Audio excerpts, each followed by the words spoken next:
ও মা, তুমি আবার কি কিনলা আজকে এগুলো? কি কিনেছি? হ্যাঁ, এই দেখ কি কিনেছি। এই যে কৌটা কিনেছি। কোথা থেকে কিনলা? হরেক মাল বাড়িতে আসে না, 35 টাকা, বাবা, 20 টাকা। হ্যাঁ এই যে 3টে কৌটা কিনেছি। হ্যাঁ। আর কি কিনলা? কিনেছি এই যে 6খানা প্লেট, এই দেখ। আর এই যে 6টা প্লেট কিনেছি। হ্যাঁ।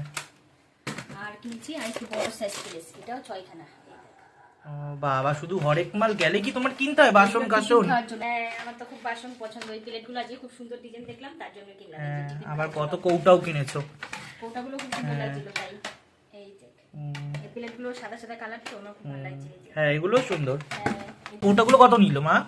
35 টাকা করে। আর প্লেটগুলো? এগুলো 20 টাকা। ওই নিচের গুলো মনে 35। না না, এগুলোও 20? হ্যাঁ এগুলো 20। আর এগুলোও 20। বাহ, সুন্দর হয়েছে। দেখো বন্ধুরা, যখনই হরেক মাল যাবে আমার মা কিছু না কিছু কিনবে, হয় প্লেট, হয় পাপোশ, হয় কিছু একটা বাসন। ওই যে হরেক মাল আসে না 30 টাকা, 35 টাকা, 20 টাকা, 100 টাকা, সেখান থেকেই কিনেছে। আর তোমাদের মারাও কি এরকম কেনে? কমেন্ট করে জানাবে। হ্যাঁ, আর কারা কারা এরকম কেনো হরেক মাল গেলেই বাসনপত্র জিনিসপত্র, কমেন্ট করে বন্ধু জানাবে।